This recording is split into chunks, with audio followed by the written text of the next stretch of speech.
തലച്ചോറിൽ ചിപ്പ് ഘടിപ്പിച്ചാൽ ഫോണും കമ്പ്യൂട്ടറും കൈകൊണ്ട് തൊടാതെ പ്രവർത്തിപ്പിക്കാം. ഉപഭോക്താവ് ചെയ്യേണ്ടത് അതിനെക്കുറിച്ച് ചിന്തിക്കുക എന്നതാണ്. അതും ശാസ്ത്രം യാഥാർത്ഥ്യമാക്കിയിരിക്കുന്നു.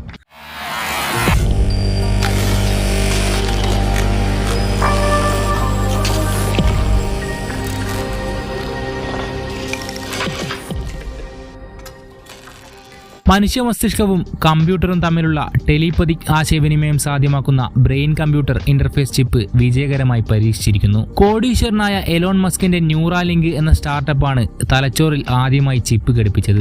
പക്ഷാഘാതം ബാധിച്ച രോഗിക്കാണ് ആദ്യമായി ചിപ്പ് ഘടിപ്പിച്ചത്. ടെലിപതി എന്നാണ് ചിപ്പിന്റെ പേര്. പ്രൈം എന്നാണ് പരീക്ഷണത്തിന്റെ പേര്. നട്ടെല്ലിന് ക്ഷതം മൂലം കഴുത്തിന് താഴേക്ക് തളർവാദവും പേശികളുടെ ബലക്കുറവും ഉള്ളവരിലാണ് ആദ്യ പരീക്ഷണം. അൽഷിമേഴ്സ് രോഗത്തിന് ഒരു പ്രതിവിധി കൂടിയാണിത്. ശാരീരിക വൈകല്യമുള്ളവർക്കും പാർക്കിൻസൺസ്, അൽഷിമേഴ്സ് തുടങ്ങിയ ന്യൂറോ രോഗങ്ങളാൽ ബുദ്ധിമുട്ടുന്നവർക്കും ജീവിതം എളുപ്പമാകും. ആർട്ടിഫിഷ്യൽ ഇന്റലിജൻസുമായി സംയോജിപ്പിച്ച് മനുഷ്യന്റെ പ്രകടനവും മെച്ചപ്പെടുത്താം. ലിങ്ക് എന്ന് വിളിക്കപ്പെടുന്ന ഇംപ്ലാന്റിന് ഏകദേശം 5 നാണയങ്ങളുടെ വലിപ്പമുണ്ട്. മനുഷ്യന്റെ ചലനങ്ങളെ നിയന്ത്രിക്കുന്ന തലച്ചോറിന്റെ ഭാഗത്ത് റോബോട്ടിക് സർജറിയിലൂടെ ഇത് സ്ഥാപിക്കും.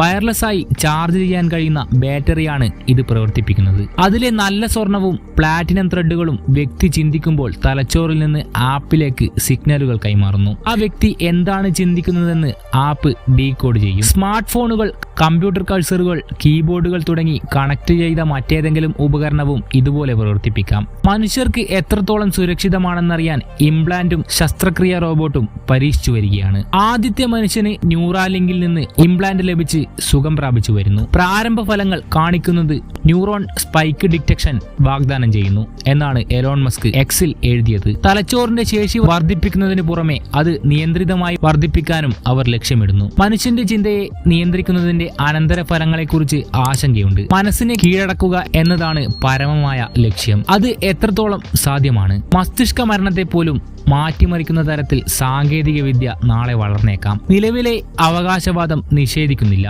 എന്നാൽ ധാർമ്മികത തന്നെ ഒരു ചോദ്യചിഹ്നമാണ്.